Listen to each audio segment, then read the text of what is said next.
This is the Chester County Real Estate Podcast, bringing you the info you need to make your next move a great one.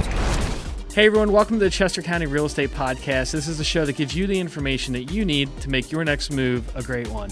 I'm your host, Sean, and today I'm sitting down with Michael Childs from BFH Pro. Michael, you've been on the show before. I think we were talking about different things that you should DIY and things that you shouldn't. Yeah, that's correct. So I dragged you in here, not quite kicking and screaming. So I got you in here because along those lines, you've done a lot with property management. That's correct. Specifically for real estate investors. Have you done commercial property management? Is that different than management for investors? I have done some with commercial as well as residential. BFH Pro is business facility home, so we do a lot for both residential, commercial properties, and within businesses. Okay. So my question today is, let's say you're talking to someone who is a real estate investor. Mm-hmm. Maybe they just got started somewhat recently, or they want to get started. Why should they consider a property management company as opposed to managing it themselves? Like, what does that look like? So the main advantage to a property management company is ease. There is a network of resources behind a property manager to keep everything running smoothly. When you go on your own, you keep a couple extra percentage in your pocket. Mm-hmm. However, picture it's Christmas morning. Your kids are coming down the steps. They're heading for the presents, and your phone rings. It says, "Yep, the toilet just exploded in your apartment." Yeah. Sorry, kids, got to go. I might be back for dinner. You may not want to sit next to me, but I'll be back. Right, right. Versus you got a property manager, you get that call Christmas morning. They say, problem happened. It's being taken care of right now. Mm-hmm. Enjoy your Christmas. Let's kind of talk about what a property – I guess there's two questions here, and maybe you're going to be able to answer them at the same time, which is why I'm kind of putting them out there. But – when it comes to investing in real estate, what does that actually entail? And what does a property management company actually do, or a property manager or something like that? Because a lot of times we hear about, how awesome passive income is. I have a theory that real estate really isn't passive income. Not at all. Some of it might be. I mean, there is something to be said about owning an asset that you're renting out. And that's a great thing, but doesn't mean that it's passive. So I guess in your mind, what actually are the activities of a real estate investor? What are some of the skills that they need to know that they're going to have to be dealing with at some point during their career? Okay, well let's start with the passive income part of it. Real estate is a source of income over time. If you're looking for it to be a replacement for a paycheck, it's probably not the right investment for you. There is an active part to it. Mm-hmm. As far as what does a property manager do and what does property management look like, there is a whole universe of things that a property manager does, but let's stick to the basics. Mm-hmm. They will locate a tenant. They will screen the tenant. They will place the tenant. Once a tenant's in there, they will oversee, they will set rules for that rental. They will enforce those rules. They will invoice the tenant. They will make sure that those invoices are paid. They will assess penalties if they're not. They will inspect the home to industry standards.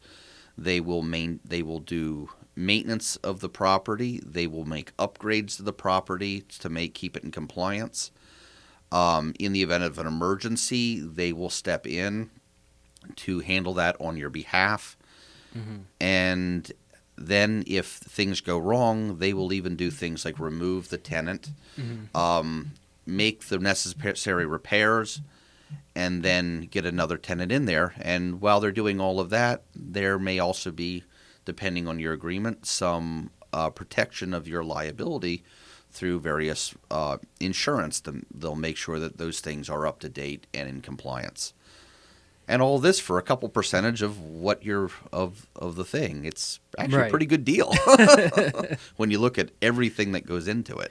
Right. So, and you're looking at it, and now obviously you still have to pay for each one of those services, right? So it's not like an inclusive for a couple percentage. So if a property management company has to place a tenant, there will be some closing cost or so of putting together that lease, having them sign it, collecting that escrow, finding the tenant, advertising the listing, stuff like that. Exactly. And every management agreement is a little different. Mm-hmm. And what you'll find is if you pay a higher percentage, more stuff is included. Mm-hmm. If you pay a lower percentage, then they just piecemeals. Right. Now, is it possible that you're also going to get nickel and dimed if it's absolutely? Yeah. If someone comes there and says, "Yeah, we will manage your property for 2% of the thing," guarantee you every time they even think about getting a phone call, they're going to be hitting you with a fee. Right. They answer a text from the tenant, you're going to get a fee. Right. Or if you said stay in compliance, so say something like usually there's like an annual or a biannual rental inspection, right, in certain areas. So does the property management company schedule that with the codes officer? Yeah, so I'll give you an example of some of the compliance. Let's say it's a affordable housing thing, so what previously was known as Section 8. Mm-hmm. So the county will have their inspection. The mm-hmm. township will have their inspection. There may be another agency that may have another inspection on top of that. You have to make sure that these are done. They're done in the time frames that they're given. The property manager should be coming out once or twice a year to look at the property to find out whether, are the lawns being mowed? Are mm-hmm. the buildings being maintained? Are there broken walls? Do I still have a front door? Things that you have to kind of keep an eye on. Well, one thing I learned when I started, and if they're listening, I hope they don't take this personally. When I started investing in properties, is there's this thing with smoke detectors. The chirps. And I'm like, I value smoke detectors because I want them in my house and working, and I would like them in my other house and working. But when they start going off because they're cooking, I remember I went through at one point in one of my properties with a tenant, and I'm like, where are all the smoke detectors? And they said, I don't know. And I'm like, what? So it turns out that when they go off and they can't figure out how to turn them, how to turn them off, they pull them down. They get rid of them. They remove the battery now, or maybe the battery ended up in like a remote or something like that. Mm-hmm. I don't know, but I guess it was on their list of things to put back and replace, but they never did. Now, hopefully, my insurance agent isn't listening to this. So, bottom line is the local fire marshal. Yeah, it's a good idea to have those regular. So, just even as a property owner, as a landlord, mm-hmm. You forget you actually have to go in there and inspect these things occasionally, or at least regularly, and make sure that you're still up to code. Because that doesn't come back on them. No, they don't get in trouble if my property doesn't have smoke detectors, even though I wasn't the one to remove it. Now, granted, I'm not a lawyer, so I'm not going to get too into what would happen and whatnot, but it is in my best interest as the property owner to make sure that we know if there's a fire or not. It's just one thing that it's like, as a landlord, it's like on a long list of things that, that investment isn't a passive investment. Yeah, and even things like smoke detectors, fire extinguishers. Yeah. In the event of an emergency, if there's no fire extinguisher there, that can be a liability on you. Mm-hmm.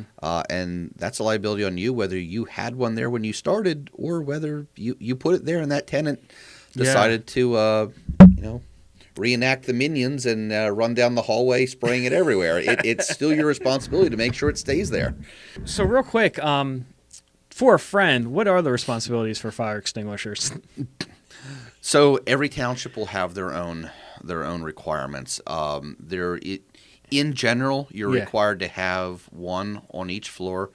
You're required to have one in the kitchen area. You're required to. They'll have different sizing requirements. So obviously, there's A, B, C, and then there's the combo one. So if you have one in, let's say, a garage, it has to be something that's capable of doing usually electrical and gas fires.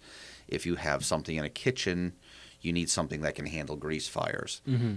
If you're downstairs in the basement, you probably need one that's rated for electrical, and that will be given to you by your fire marshal. Okay.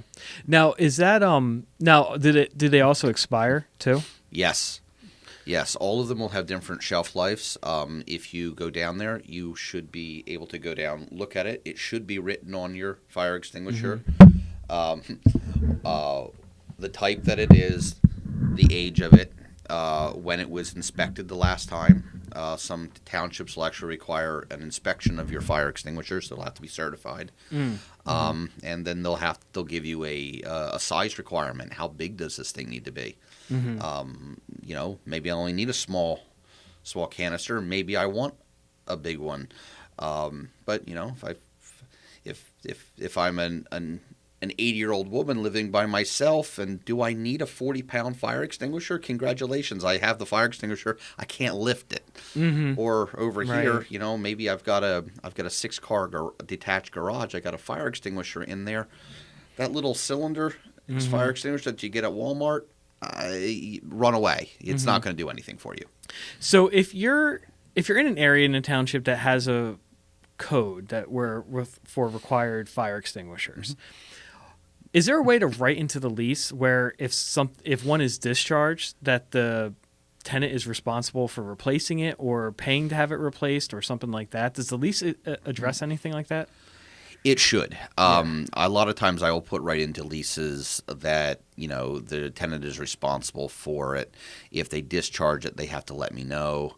Right. So that it can be repaired or replaced. If they don't, if I come in to do an inspection and I find that it's been discharged, I'm probably going to bill you for it if you haven't reported it. Yeah, it's just interesting because the only reason I ask all this is because this is one of the I don't want to say it's not important, but it's small. It's a small issue, and I've watched hours of real estate investing videos on YouTube and whatnot, and no one's really mentioned that. It's not part of your everyday. What's it? Investing guru hype, tactics there. It's not cool to talk about the fire extinguishers Right. and the smoke alarms. That's not what everyone wants. People want to come and hear about. I'm going to make millions of dollars on this investment I made, and I'm going to retire to a beach in Tahiti. Oh yeah, I want to make money while I sleep. I want to work from the beach. I want to, all that. That again, back to that passive income, and these little things that it's like, well, that's the little things that the property management company can stay on top of. Exactly. Because most likely, if you're, I don't really have a great word for this, but if you're kind of like a part-time investor, let's say you have a full-time job and your investment is kind of like I don't want to say a part-time gig, kind of half part-time gig, half retirement portfolio there. Your side hustle. But you're managing it, and it's hard to keep on. It's not that it's hard to do, but it's something that you have to keep on top of. Knowing when those inspections are, making sure you're in compliance for insurance and in code, including stuff like fire extinguishers, smoke detectors. I'm sure handrails in certain townships and districts and areas are pretty important. And this is just like the bare minimum stuff. So we're not even yet talking about finding the tenants, getting rid of the tenants. Unfortunately, if it happens, major repairs, minor repairs, and stuff like that as well. And we're kind of seeing right now it's hard to find good help. That's another issue too. I remember years ago I used to wonder well, why do you need a property management company? You can just jump on the internet and just Google handyman, and there's plenty of people who are willing to do this stuff for you. Nowadays, it's kind of hard to find a good contractor, to find a good electrician or plumber or whatever you need to get through that, weekend or so. And also, it's it is a lot of responsibility too. Yes. I've explained it because I've had a couple clients who, I helped them get into their first investment property. And while it was good, I had to remind them, like, hey, don't forget, if you're going to find the tenant yourself, you got to familiarize yourself with the law and what you can and can't ask them. You got to familiarize yourself on what criteria you can use so you don't end up with a lawsuit. And then once they're in there, like, your response, if their hot water heater goes, like if your hot water heater goes at home, you either fix it, go with cold water, or you call a plumber, and you pay the emergency rate. If their hot water heater goes while they're at home, not only are you doing all that, but you're also calling your lawyer because you are legally bound to providing them a habitable house, which includes hot water, working heat, working air condition, stuff like that. And I'm not a lawyer, so I don't want to get too into the specifics and stuff, but at some point, from what I believe, you are legally required to provide some of that stuff. So you can't just let it go or deal, like... They can terminate their lease at that point, so there's a variety of things. So in Pennsylvania, if I'm not maintaining a property, the courts will allow the tenant to take their money. Instead of paying me, they can put it into escrow as long as they can show they're putting it there. Yeah. They can hold back my money as long as they're putting it aside until that is repaired. There's also a point, and that kind of gets a little into the nitty-gritty, so I'd rather have an attorney really give where that point actually is. But there is a point where they can even reach out, bring their own contractor in, make the repair, and then bill me for it. Or they can say, look, you're not maintaining it to the state requirements or the local requirements. I'm out. We've just voided this lease, so that 24-month lease that we signed last Tuesday may be over. Now I'm back at the beginning, and I still have to get it fixed. Yeah.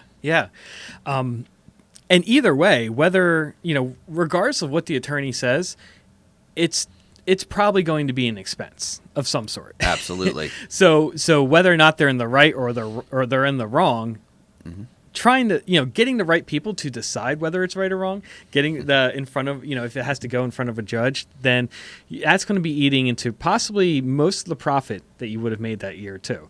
It really doesn't take much for those costs to ratchet up. No. So, and I guess kind of what I'm looking at is like property management. Yes.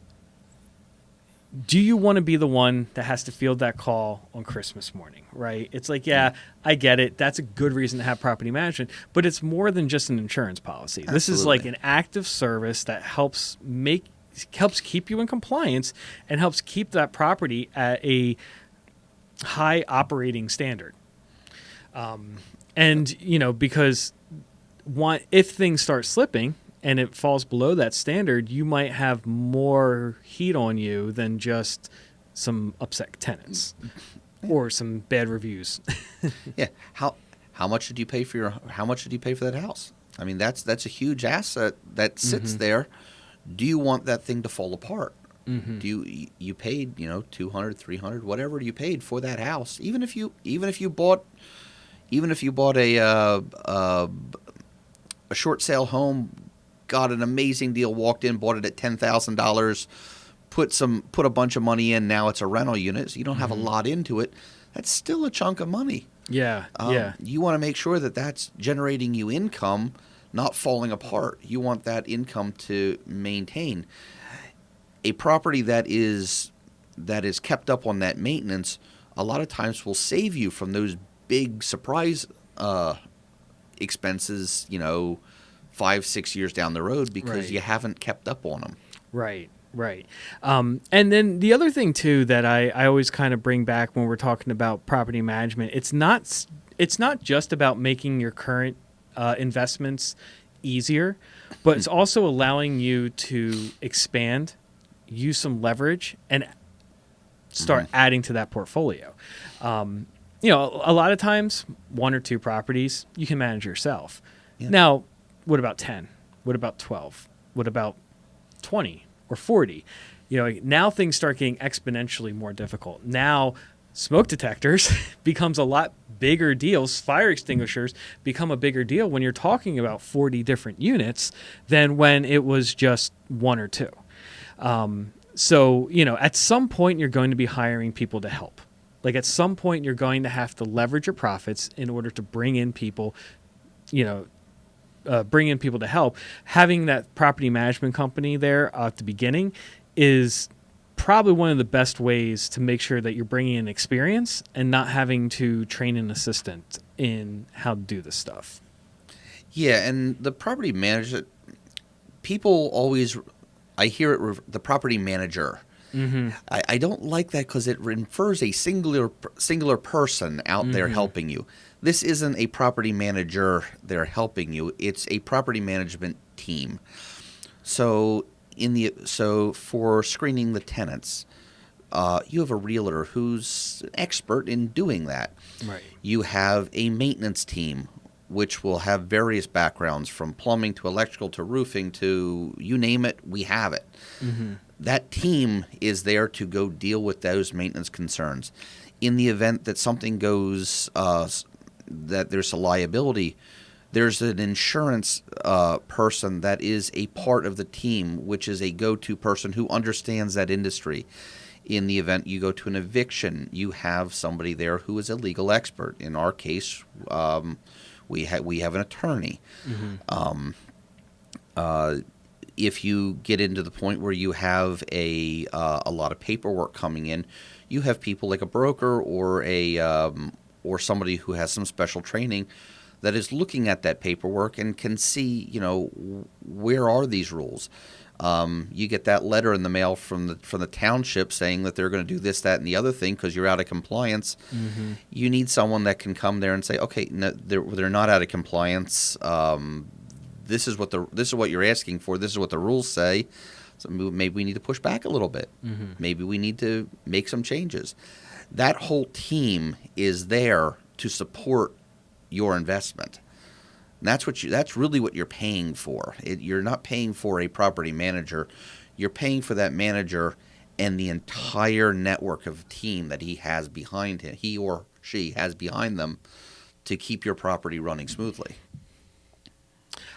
So piggybacking off of that question, if you have a property management contract in place, are you allowed to bring in your own professionals, service people, or refer to someone, or are you kind of locked into who they have on their team? That is going to go into the specifics of the management company you're using. You usually are able to use your team. If you have it, it's usually advisable to use the team that the management company has. Mm-hmm. For example, if I have an agreement with a maintenance company to maintain the air conditioner unit, I have requirements that I give that team for quality. Okay. If something goes wrong, I have a contact person I go back to and say, hey, this is not right. And I can get that taken care of quickly. Where if you have your person in there, I can't guarantee that work because I didn't select them. I have no agreements with them. I have no teeth when I call them up. That makes sense. And I brought this up when on the show with David Graham because we were talking about using your network. And one thing that I firmly believe in is that when when you're using someone who's been referred to you, that person's not treating you like one customer. Mm-hmm. That person's treating you like all the future business that person's going to bring them. Exactly. So if I have a plumber and something happens and the plumber, something goes wrong, that plumber might be like, wow, that really stinks. I lost a customer. And he might walk away not really caring to remedy the situation because to him, losing one customer, while not ideal, isn't really a deal breaker. But if you have a plumber that you're feeding him, like a good portion of his income is coming from the business that, if not all of it, is coming from the business that you're feeding him, well, he doesn't want to lose that. So he's going to find a remedy, make sure everything's happy, because he's not treating you like one customer. He's treating you of the hundreds of customers over the next so many years, and that kind of buying power is pretty valuable in the long run too. So. Absolutely, and in fact, I have contractors that we use that we represent. It's not uncommon for me to be 30-40% of their business. Yeah. And I have one contractor that, I mean, I think I make up probably about 85-90% of his business at this point. I mean, he's a standalone. He's a guy in a truck. I think he's got one worker. Mm-hmm. But I'm throwing him, 30, 40 jobs a month. Right. When we call him, he Yeah. he answers. I have his personal cell phone number. In fact, I think I have his wife's number. Right. He gave me his wife's number. He said, "If you can't get a hold of me, call her." Which makes sense because, unfortunately, like most real estate investors don't have the kind of volume Yeah, the buying power. to be that priority, Exactly. to be that priority call. And yeah, and that's because there's a lot of times if you're calling someone up and it's the first time you ever hired them, yeah, they may or may not come out. But I've heard so many stories where they're like, they went with the fifth guy that they called because the other first four providers never picked up. Mm-hmm. So that's something that and it's probably because they don't know who you are yet. And it's kind of a catch-22. Not saying it's the best way to run your service-based business, but it's just kind of the reality of it. These contractors get busy and they get backed up. So, And the other advantage that we have as a general contractor, when I call a sub out to do a job, mm-hmm. that subcontractor knows that as soon as he's done, I pay him. Right. So when I call him, nobody wants to say, but in the back of every contractor's mind is, I come out here at 2 a.m, I do this job, am I going to get paid? Yeah. Well, these people have been doing business with me. They know that as soon as they're done that job, I issue that check. They Mm-hmm. get paid whether I ever get paid or not. Right. Now, we are big enough, we can take the hit and we'll go after the money if we need to. But for our subs, it's easy. They're protected. Mm-hmm. And that insulation is another thing that gives them they get to us quickly. So it's a two-way street, Absolutely. They're when someone's working with you, they get the benefit of their reputation's increased now because they have the buying power that you bring, but also you have the help that those contractors know they're getting paid. Mm-hmm. So therefore they're going to be a lot much more on top of things and quick to respond because they don't have to worry about that. They don't have to try. It takes the guesswork out from their end, which might create some hesitancy, might create a little bit of annoyance or frustration that you might pick up on if you were trying to manage them yourself too. And I'll give you another example. So let's say we get into a situation where you get the bigger repair. Mm-hmm. You call me. We get the call from the tenant that says, "Hey, the tree in the backyard is now in the attic." Happens. Mm-hmm. We had some storms came through not that long ago. We were dealing with this. So, emergency call. First thing that has to happen, that roof's got to get tarped so the water stays outside. So now that roof is all tarped up. Mm-hmm. The standard homeowner calls up 4 roofers and say, if they're lucky, can get 4 roofers out there. Mm-hmm. They call up and say, "My roof's broken. Come fix it." Well, you come back. You have quotes running from $12,000 to $32,000. Mm-hmm. What's the difference? Most homeowners don't have the expertise with that. Mm-hmm. When we come in, I'm going to come in there. My first thing is I'm going to go up there. I'm going to tell them what rafters I want replaced. Are these rafters? Are they frame ups? How is this roof done? Are we talking 3-tab shingles? Are we talking architectural shingles? Are we talking metal roofing? Mm-hmm. What color? What kind of life expectancy? Are we looking at a Kevlar backing on, or are we looking at just cheap replacement shingles? Is this roof? Are they doing a patch on this section of roof? Mm-hmm. Or, is this roof already at end of life, so we're now looking at a whole roof? Right. So what I'm going to do is I'm going to work up probably a 5 or 6 page document that specifies absolutely everything I want in that roof. And when I contact 6 roofers, all 6 roofers know that they're bidding on the exact same thing as the roofer in front of it. They know the material, they know what's underneath of it, they know how many layers of shingles, do they have to tear off the shingles. All of that's decided, so they're all bidding on the exact same thing. So at the end of the day, we all are getting the bid on the same job. And because I'm taking bids from such a big area, I'm getting that volume, these are not roofers that I'm seeing for the first time. These are roofers that I've done 6, 7, 8, 9 roofs in the last 2 years with. Right. So when I come in there, they know that if they mess up that roof, that's the end of their roofing with me. That they're not getting another $12,000 job from me. They're getting no more jobs from me, and they get to go find their own roofs. Yeah. Well, okay, man. That's I think that's super helpful. So you're doing property management. What's the best way for someone right now to get a hold of you? Best way to get a hold of me is reach out to Ace Realty, and then ask to speak with Michael Childs. Awesome. Thanks a lot, man. I appreciate it. Absolutely.